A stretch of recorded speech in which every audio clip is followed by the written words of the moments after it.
Bonjour et bienvenue pour un Attention Pépite un peu spécial parce que c'est une entreprise que j'affectionne particulièrement, son dirigeant pas trop, mais l'entreprise, oui, non, je plaisante. C'est vraiment une entreprise sur laquelle, qu'on a vu évoluer, puisqu'on la connaît depuis un moment. Cette entreprise qui a changé de nom, qui s'appelait SES Imagotag et qui s'appelle maintenant Vusion Group, son président, directeur général, que je reçois aujourd'hui, Thierry, merci d'être venu. Merci Thierry à toi Gadot, de m'inviter. je rappelle Merci. ton nom.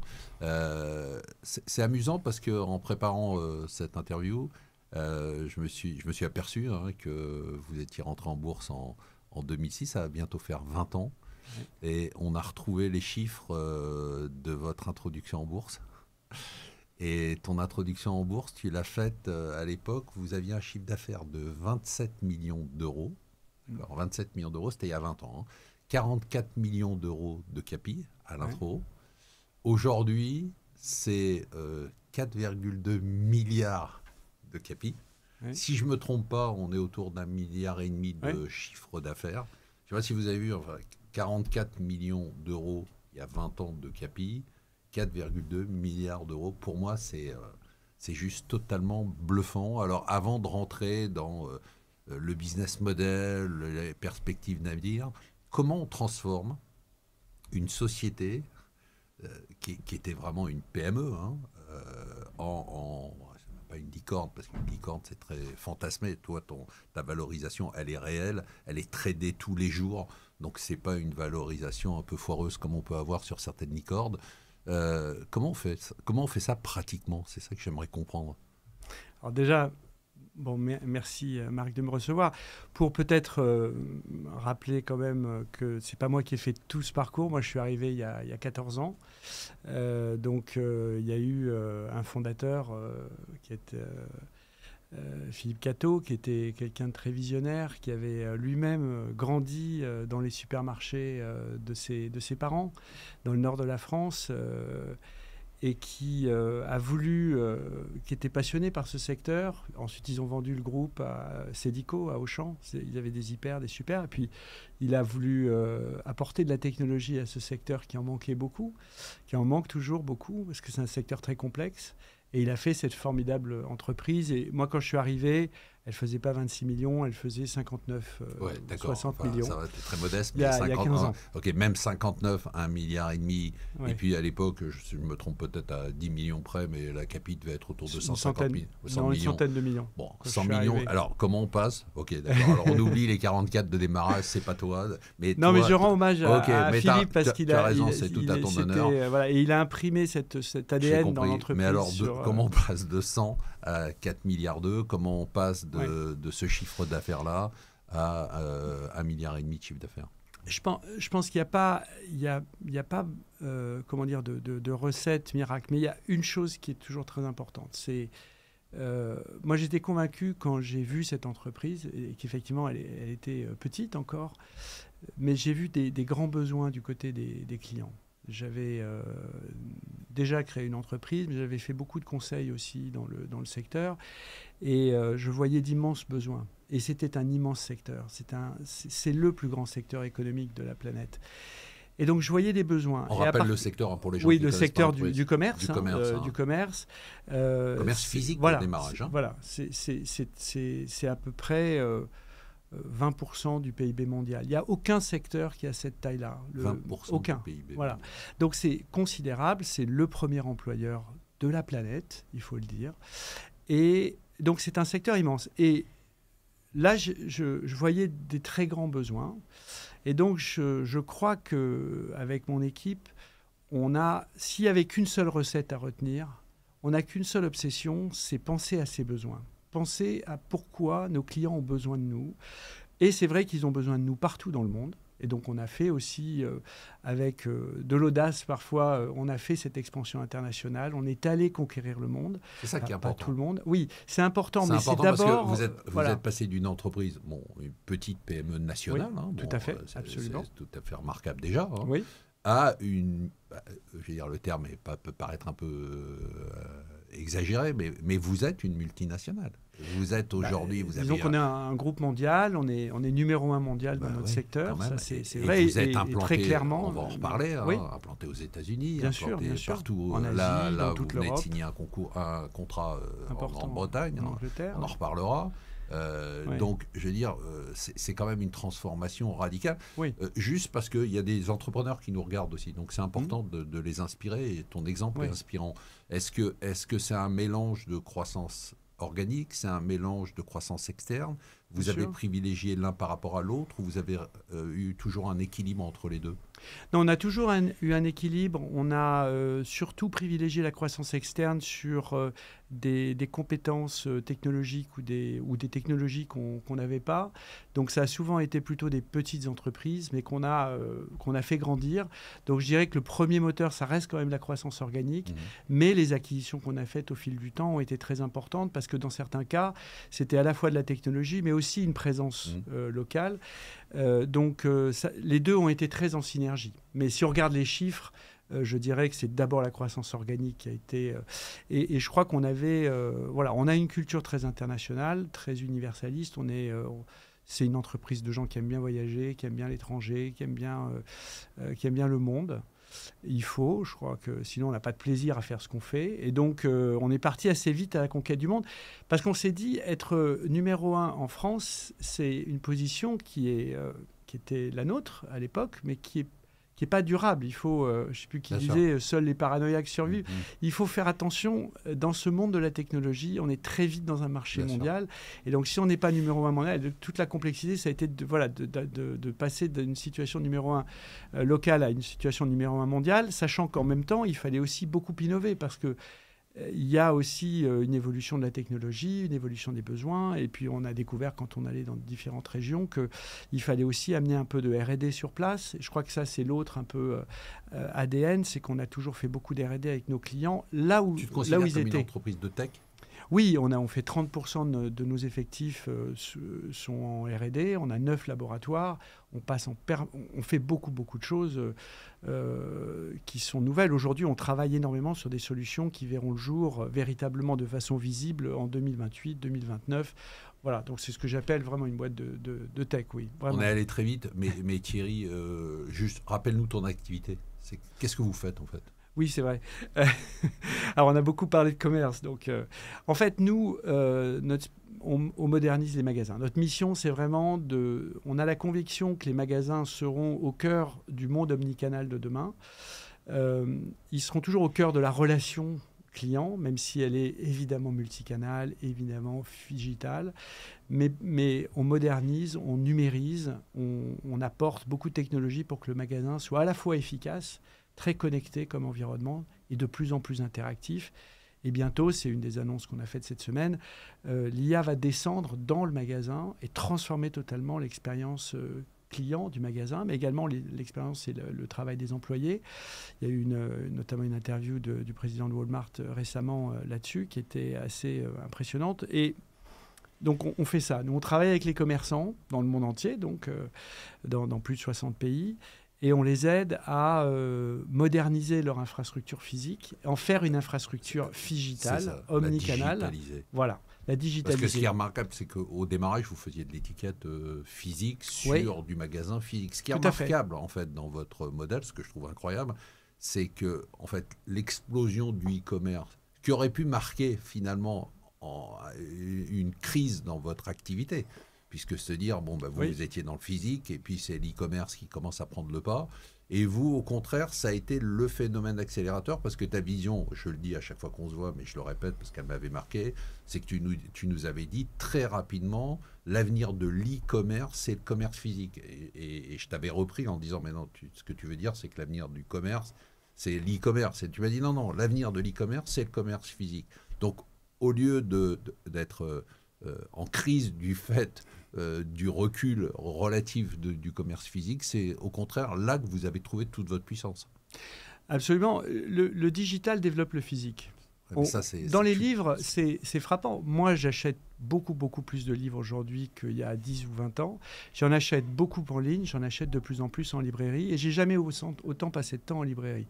Et pourtant, Vraiment, le commerce du livre a été le premier des commerces d'Amazon digitaux. La musique, c'est pareil, c'est entièrement digital. Les salles sont combles aujourd'hui. C'est génial, le spectacle vivant est comble. Dans le commerce, c'est pareil. Le digital développe le physique et pour autant qu'on arrive à bien articuler les deux. Et c'est tout le travail, c'est effectivement d'articuler les deux. Donc ça, c'est vraiment une des grandes... Et je crois que voilà, ce modèle-là, les gens ont mis du temps à s'en convaincre. Mais la démonstration, en tout cas par certains de nos clients, aujourd'hui, elle est éclatante. Je pense que c'est intéressant quand même de se pencher, ne serait-ce, je ne sais pas si on a une minute, mais de prendre un exemple. Ouais. Si on prend une entreprise comme Walmart, qui est aujourd'hui un très grand client de Vusion. Il y a 10 ans, Walmart, c'était une entreprise sur laquelle beaucoup de gens pariaient sur la perspective plutôt d'un déclin. C'était beaucoup de magasins. C'était chronique d'un déclin annoncé. C'était un peu... voilà. Alors, on disait ça pour tous les magasins, mais comme c'était le grand brick and mortar... c'est le premier employeur au monde. Aux États-Unis. Au monde, 2 millions d'employés. 2 millions 3. Et donc, il y a 10 ans, beaucoup de gens pariaient sur son déclin. Sa capitalisation boursière était élevée, mais elle était sous pression. Sous pression, la profitabilité aussi. Et je pense que les paris, ça incarnait un peu le modèle d'hier. C'est ça. Quand on regarde cette entreprise aujourd'hui, d'abord, sa capitalisation, elle a fait x4. Aujourd'hui, elle n'est pas loin de 1 000 milliards de dollars. C'est la prochaine trillion-dollar company. C'est toujours la plus grande entreprise du monde, toujours 2 millions d'employés. Mais c'est devenu, l'emblème de cette transformation.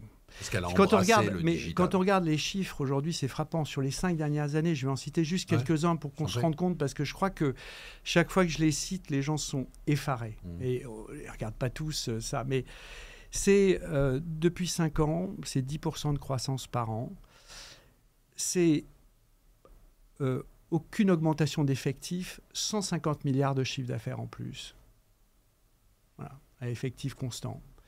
C'est une progression donc, du chiffre d'affaires par employé de l'ordre de 30%. En même temps, une augmentation du salaire des employés de 30%. De loin, la plus forte augmentation sur un très, très gros employeur, puisqu'on l'a dit, c'est 2 millions d'employés.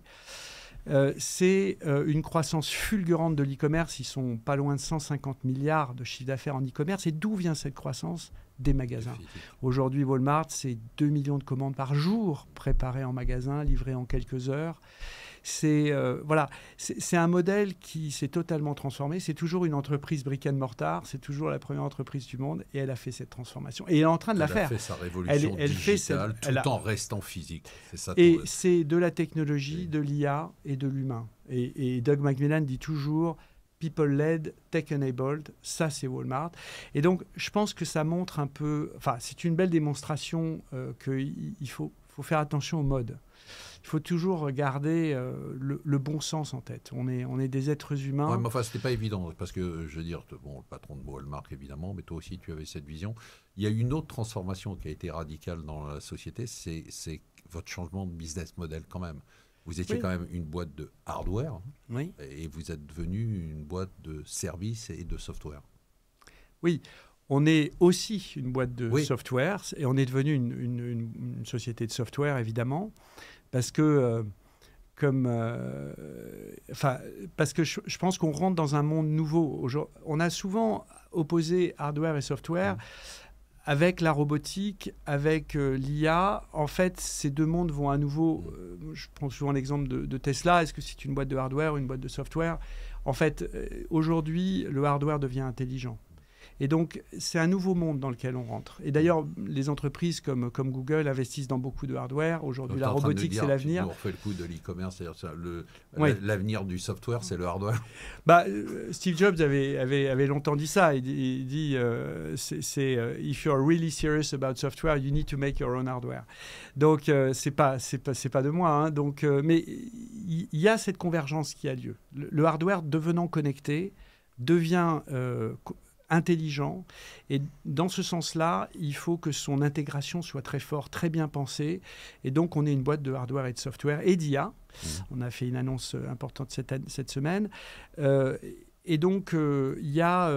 voilà, je pense on a beaucoup changé, ouais. mais parce qu'on s'est dit, au fond, ce petit objet électronique qu'on mettait devant chaque produit, pourquoi ne pas en faire finalement un peu la toile numérique du magasin qui pourrait supporter plein d'autres processus.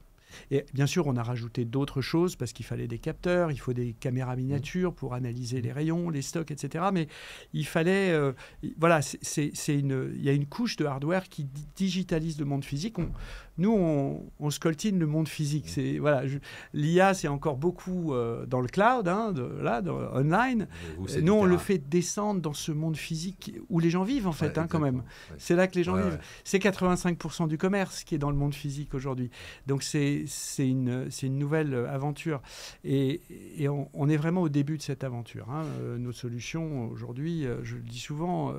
à nos investisseurs. Aujourd'hui, c'est moins de 15% de pénétration dans le monde sur notre marché. Il y a encore beaucoup à faire. Et sur les solutions complémentaires, les autres solutions à valeur ajoutée qu'on développe, on est carrément au tout début. Donc aujourd'hui, on est vraiment au début de cette transformation. C'est ça qui est passionnant. Beaucoup de gens qui nous regardent sont actionnaires ou ont peut-être envie de le devenir. Aujourd'hui, il y a eu quand même des transformations majeures, tu en as parlé. Il y a eu ce contrat Walmart qui a été quand même...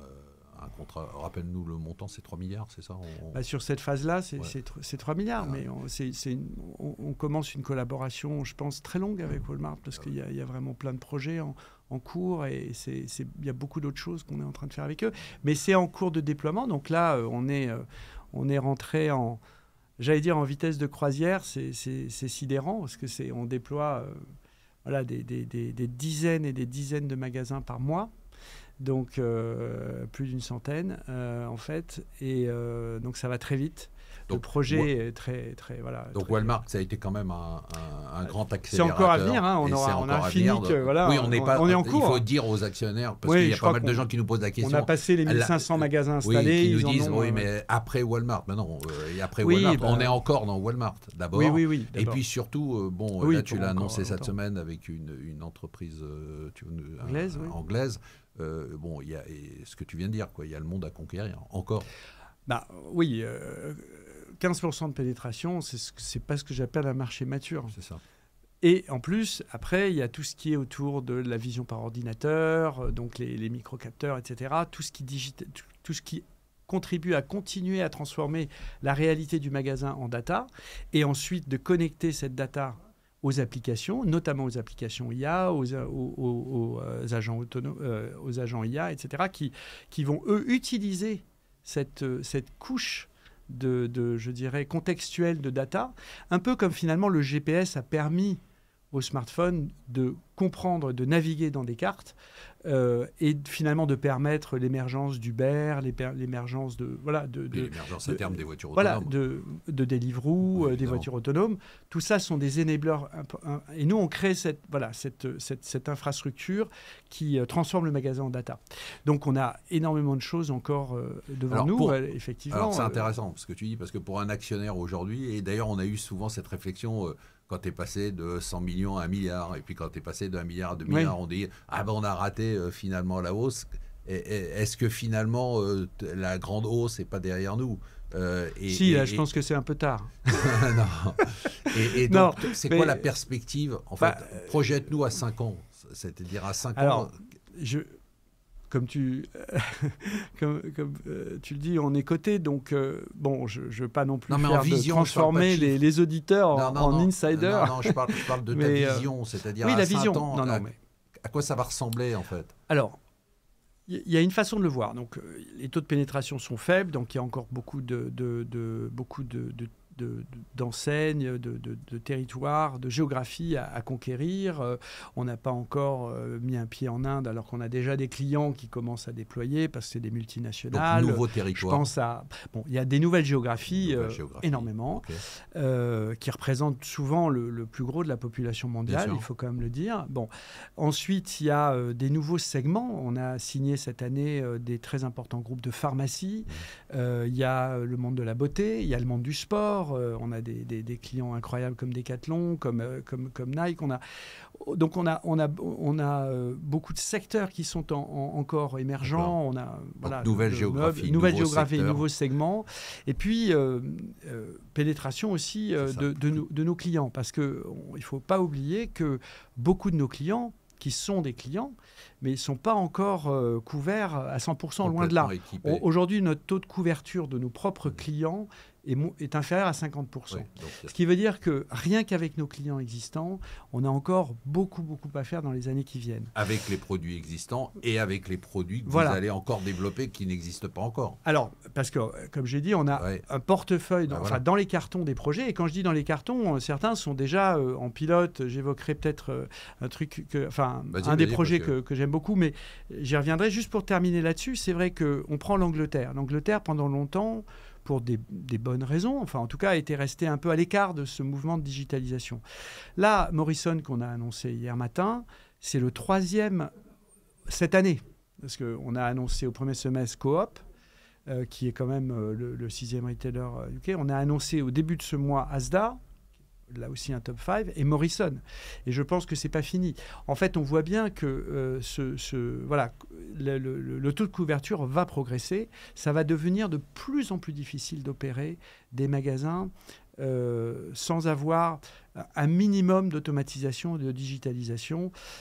Dans 5 ans, beaucoup d'acteurs, s'ils ne l'ont pas fait, auront disparu.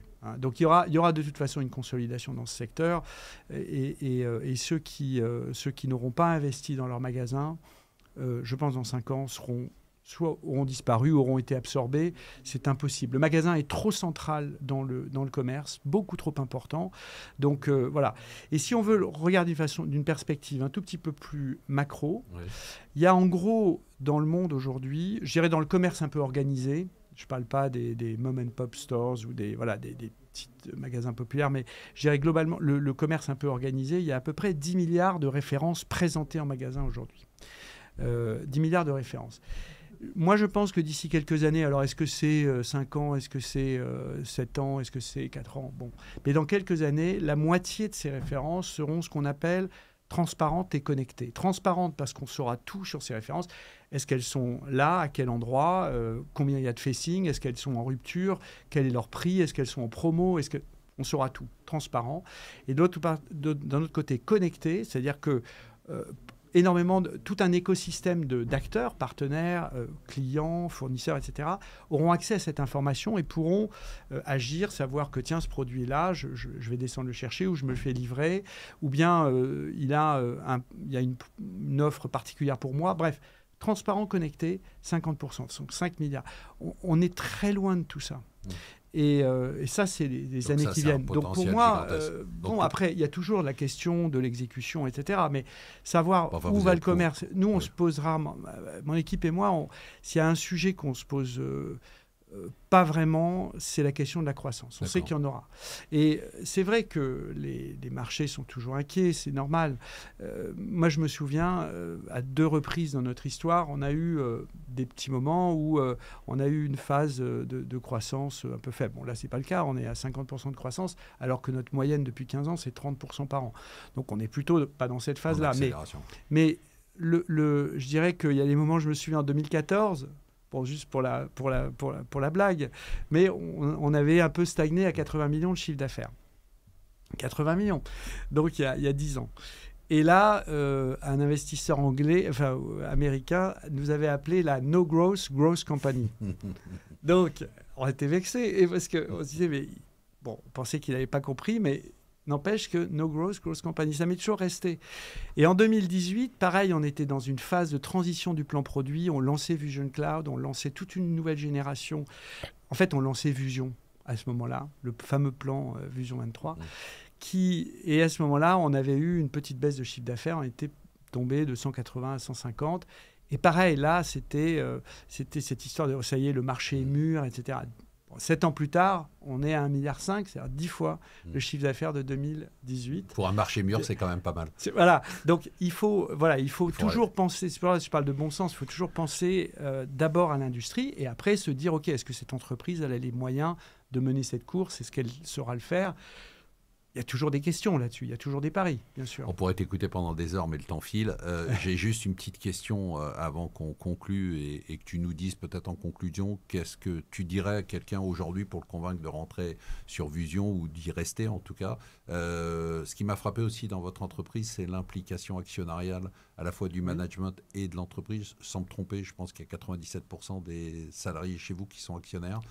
Oui, et la seule raison pour laquelle c'est pas 100%, c'est uniquement parce qu'il y a quelques critères d'éligibilité qui font que les derniers arrivés sont pas. Donc, c'est effectivement en fait 100% est éligible. Moi, j'attache de l'importance à la propriété collective du capital. Tu connais mon côté très marxiste, voilà. Et sa traduction dans le monde moderne capitaliste, c'est l'actionnariat salarié. J'y crois énormément. Et on est radical, voilà, si tu veux. Non, mais je sais que j'aime bien. T'aimes bien te taquiner, tu me provoquer. Tu veux me rendre nerveux là. Mais voilà, c'est ça. Et puis effectivement, d'une manière générale, les employés et le management, c'est le deuxième actionnaire de l'entreprise. On est une entreprise très entrepreneuriale. Salarié et management, deuxième actionnaire de l'entreprise. C'est quand même hyper important. Quoi. Oui, oui, tout à fait. C'est la preuve que pour un actionnaire, vos intérêts sont alignés. Mais totalement alignés. Nous, on a exactement les mêmes objectifs. Alors nous, on a simplement peut-être un horizon de temps qui est naturellement plus long, parce qu'on on est engagé à long terme, et c'est tout. Mais on est très alignés, ça c'est certain. Pour conclure, qu'est-ce que tu dirais aujourd'hui à des gens qui t'écoutent, qui nous écoutent et qui se disent tiens, est-ce que ça vaut le coup d'y aller maintenant ?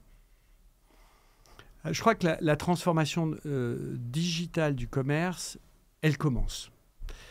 On est extrêmement bien positionné. J'ai même pas eu le temps de parler d'un certain nombre de projets qui viennent, mais ce sera pour une autre fois. Mais je dirais qu'on est bien positionné et c'est un secteur qui démarre.